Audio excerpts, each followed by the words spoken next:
It is possible to safely and accurately administer your injectable medications in the privacy of your home. Safe injection practices protect the patient, the person giving the injection, as well as the environment. The two common types of injections administered at home are subcutaneous, which mean the needle only penetrates the skin and fat tissues, X. Insulin injections, and intramuscular injections, which go slightly deeper to penetrate the muscle. If you must give yourself injections or give injections to a close friend or family member, you must first learn how to do so from the healthcare provider who is prescribing the medication to be injected. So, we are going to watch about the how to give an injection. Method 1. Preparing to give an injection. First is determine what type of injection you are giving. Your doctor or should give you detailed directions on the type of injection you will administer as well as the technique. When you are ready, review the detailed instructions that come with the medication as well as the directions given to you by your doctor, nurse, or pharmacist. If you have any questions or doubts about how and when to administer the injection, talk to your doctor, nurse, or pharmacist. Ask questions if you are not sure about the correct syringe, needle length, and needle gauge before proceeding. Some medications come ready to use, while others require you to fill the needle with medication from a vial.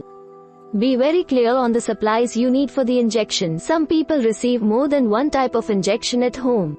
It is easy to confuse the syringes and needles needed for one injection with those intended for use with another medication injection. Step 2. Be familiar with the product packaging.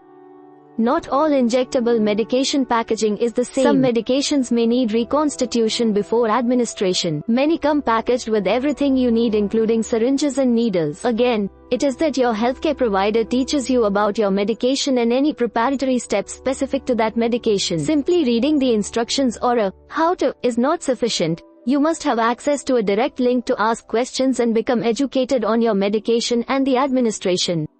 Once you have talked to your doctor, you can also review the product literature, which will give clear step-by-step instructions on anything you need to do in order to prepare the medication for administration. Again, this should not be considered a replacement for talking to your healthcare provider about how to prepare and administer the medication. The literature will also tell you the recommended syringe size, needle size, and needle gauge, if those are not included in the packaging.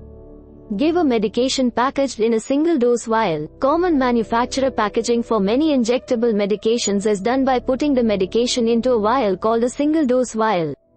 The label on the medication vial will say either single-dose vial or will contain the abbreviation SDV. This means each vial contains only one dose. There may be fluid left in the vial after you have prepared the dose you need to give. The remainder of the medication in the vial is to be discarded and not saved for another dose. Step 3. Prepare a dose from a multi-dose vial. Other medications are packaged in a multi-dose vial, which does allow for more than one dose to be withdrawn from the vial. The label on the medication will say, multi-dose vial, or contain the abbreviation, MDV. If the medication you are using is packaged in a multi-dose vial, use a permanent marker to write the date it was first opened on the container. Store the medication in the refrigerator between doses. Do not freeze the medication. Small amounts of preservatives may be used in the manufacturing process for medications contained in multi-dose vials. This helps to minimize the growth of any contaminants, but only protects the purity of the medication for up to 30 days after the vial is opened. The vial should be discarded 30 days after the first date of opening has passed, unless your doctor advises you otherwise. Step 4. Gather your supplies. You will need the medication package or vial, the syringe that comes with the product if available, a purchased syringe needle unit, or separate syringes and needles that are put together at the time of administration. Other items you need include alcohol pads, a small gauze pad or cotton ball, a band-aid, and a sharps container. Remove the outer seal from the medication vial, then wipe the rubber top of with an alcohol pad. Always let the area air dry after wiping with an alcohol pad. Don't blow on the top of the vial or the clean skin as this can cause contamination. Use the gauze pad or cotton ball to apply pressure on the injection site to reduce bleeding. Cover this with a band-aid. The sharps container is used as an important safety measure to protect the patient, caregiver, and community from biohazardous materials. The container is a thick, plastic bin designed to hold used sharps. Sharps are lancets, syringes, and needles. When the sharps container is full, arrangements are made to transfer it to a place that destroys biohazard equipment. Step 5. Examine the medication. Be sure you have the right medicine in the right strength, and the expiration date has not passed. Be sure the medication vial or package has been stored according to the manufacturer's guidelines. Some products are stable when kept at room temperature before use and others may need refrigeration. Check the packaging for visible damage such as cracks or dents in the vial that holds the medication. Look at the area around the top of the vial. Check for cracks and dents in the seal around the top of the medication container. Dents can mean that the sterility of the packaging may no longer be reliable. Look at the liquid inside the container. Check for particulate matter, which is anything unusual or floating inside the container. Most injectable medications are clear. Some insulins appear cloudy. If you notice anything other than clear liquid inside the container, other than some insulin's products, then discard it. Step 6. Wash your hands.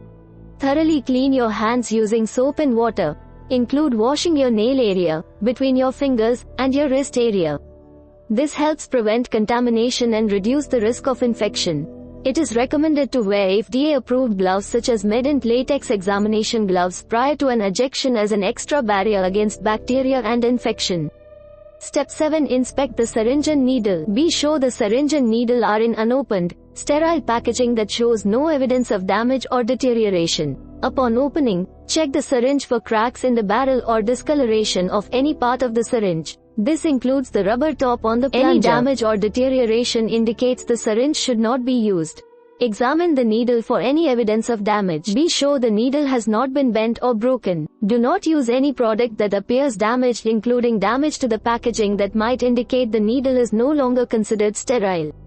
Some packaged syringes and needles have a visible expiration date, but not all manufacturers provide this on the packaging. If you are concerned that a product is too old to use, contact the manufacturer. Have any lot numbers available when you call.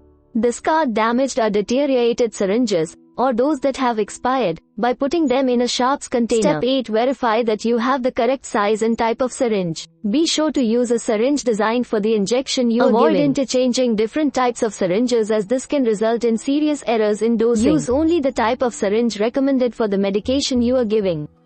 Select a syringe that holds a little more than the amount you need to administer. Follow the manufacturer's recommendations regarding the needle length and gauge. The needle gauge is the number that describes the diameter of the needle. Larger numbers mean skinnier needles. Some medications are thicker and need a smaller gauge, or larger diameter needle. Most syringes and needles are currently manufactured as a single unit for safety reasons. When you select your syringe size, you are also selecting your needle length and gauge. Be sure you have the proper equipment to administer the injection. This information is detailed in the product literature, or is available by asking your pharmacist, doctor, or nurse. Separate syringes and needles are still available. If this is what you have, then assemble the syringe and needle. Make sure that the syringe is the proper size and the needle is sterile, unused, and the correct length and gauge for the type of injection you are performing. Intramuscular and subcutaneous injections use different needles. Step 9. Fill the syringe. Follow the packaging instructions if available, or proceed with filling the syringe from the medication vial. Sterilize the top of the vial with alcohol and allow it to air dry for several minutes. Prepare to fill your syringe. Know exactly how much liquid medication you need to withdraw and administer for your dose. Your syringe should contain exactly the amount of the prescribed dose. This information is available on the prescription label or the instructions provided by the doctor or pharmacy. To fill the syringe, pull the plunger back to fill it with air equal to the exact amount of fluid you will need. Holding the vial upside down, insert the needle into the rubber seal, and push the plunger to inject the air from the syringe into the vial. Pull the plunger out to withdraw the fluid to the exact amount needed for administration. Sometimes air bubbles are visible in the syringe. Tap the syringe gently while the needle is still in the medication vial. This moves the air to the top of the syringe. Push the air back into the vial, then withdraw more medication if needed to be sure you have the exact amount you need to administer. Finally, get the patient comfortable. Consider icing the area before administering the injection to reduce pain, particularly if the patient is a child. Let him or her sit in a comfortable position with the area exposed. Be sure you can comfortably reach the area of administration. Have the person remain as still and relaxed as possible. If you wipe the area with alcohol, wait several minutes for the area to air dry before inserting the needle into the skin. Method 2. Giving a subcutaneous injection. First is determine the injection site based on your doctor's instructions. A subcutaneous injection, SQ, is one given into the fatty layer of the skin. SQ injections are necessary for specific medications and for doses that usually require small amounts. The fat layer where the injection is given is between the skin and the muscle. One place that is good to give a subcutaneous injection is the abdomen. Select an area below the waist and above the hip bone, and about 2 inches away from the belly button. Avoid the belly button area. SQ injections can be given in the thigh area, halfway between the knee and hip, and slightly to the side as long as you can pinch up 1 to 2 inches of skin. The lower back is a good place for SQ injections. Target the area above the buttocks, below the waist, and halfway between the spine and the side. The upper arm is a usable site as long as there is enough skin to pinch up 1 to 2 inches. Use the area of the upper arm that is halfway between the elbow and shoulder. Alternating between sites will help prevent bruising and skin damage. You can also alter within the same general site by using different patches of skin within that area. Step 2. Proceed with the injection. Clean the skin on and around the site with rubbing alcohol. Allow the alcohol to dry before administering the injection. This shouldn't take more than a minute or 2. Do not touch the wiped area with your hands or any other material before giving the injection. Verify that you have the right drug, right site of injection, and that you have prepared the correct dose for administration. Hold the syringe with your dominant hand and pull the needle cover off with your other hand. Pinch the skin with your non-dominant hand. Step 3. Determine your angle of entry. Depending on the amount of skin you can pinch, you can insert the needle at either a 45-degree or 90-degree angle. Use a 45-degree angle if you can only pinch about 1 inch of skin. If you can pinch 2 inches of skin, then insert the needle at a 90-degree angle. Grasp the syringe tightly and use a quick motion of your wrist to puncture the skin with the needle. Insert the needle quickly and carefully at the determined angle with your dominant hand while pinching the skin with your other hand. Quick needle insertion helps prevent the patient from becoming tense. Aspiration for a SQ injection is not necessary. There is no harm in doing so unless you are administering blood-thinning agents, such as enoxaparin sodium. To aspirate, pull the plunger back slightly and check for the appearance of blood in the syringe. If there is blood, then remove the needle and find a different spot to administer the injection. If no blood is found, continue. Step 4. Inject the medicine into the patient. Push the plunger down until all the fluid has been released. Remove the needle. Push down on the skin above the injection site and use a quick and careful motion to remove the needle in the same angle in which it was administered. The whole process doesn't need to take more than 5 or 10 seconds. Discard all used sharps in a sharps container. Finally, administer an insulin injection.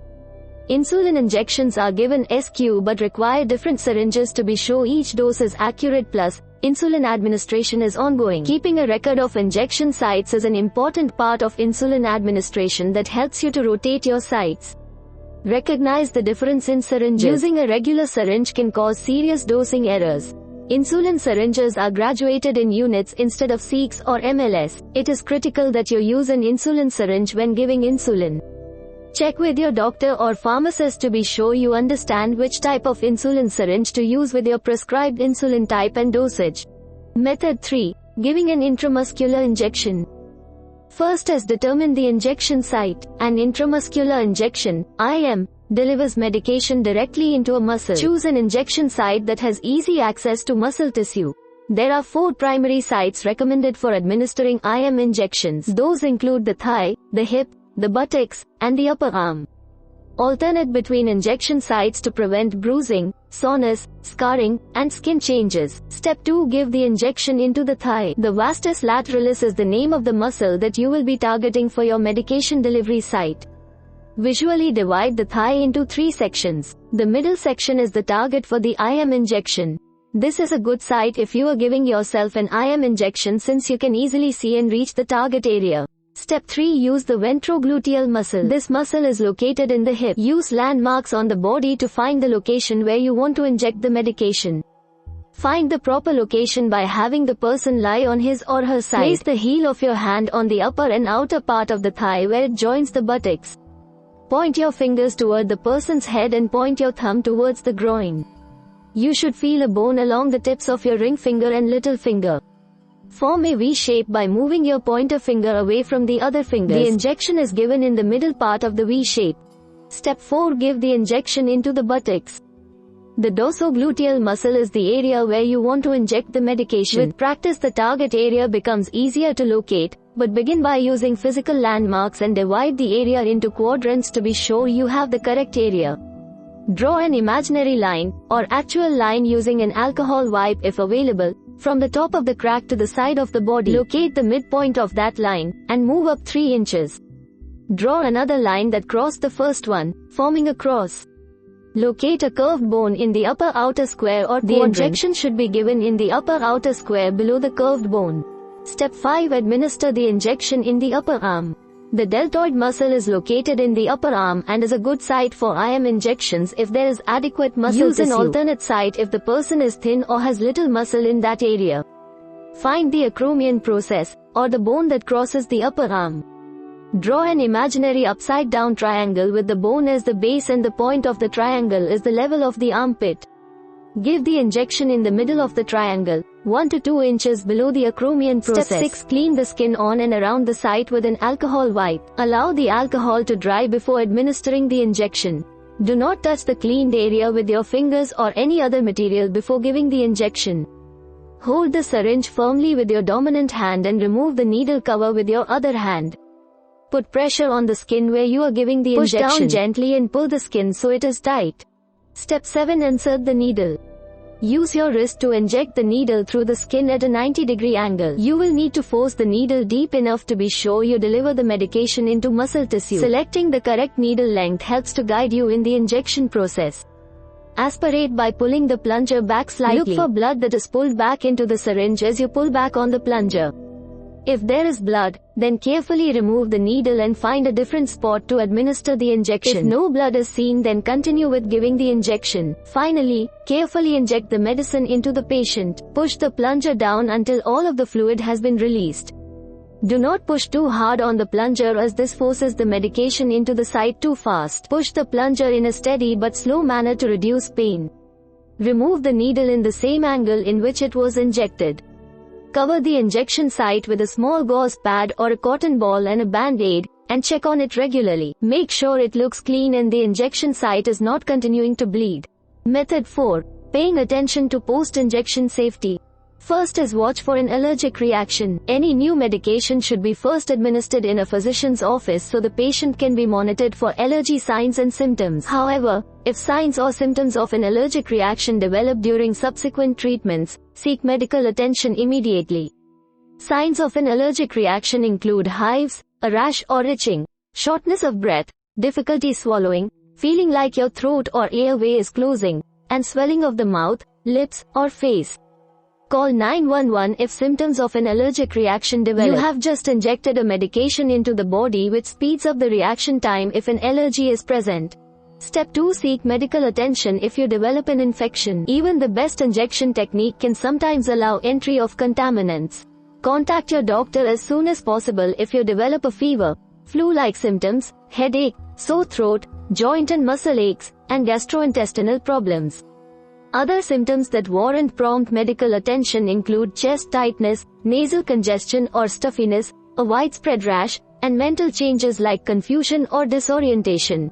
Step 3. Monitor the injection site. Watch for changes in skin tissue at the point of injection and the area immediately surrounding it.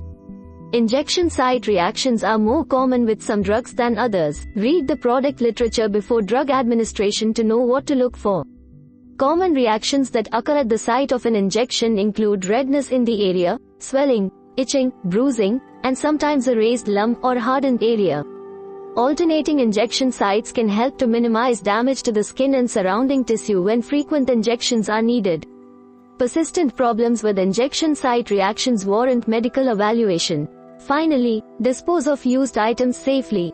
Sharps containers are a safe way to dispose of used lancets, syringes, and needles. Sharps containers can be purchased at your local pharmacy and are available online. Never put lancets, syringes, or needles in the regular trash. Review your state's guidelines. Your pharmacist can help you to find a program that meets your needs. Many states have clear guidelines and suggestions on developing a safe system for disposing of biohazardous waste created from giving injections at home.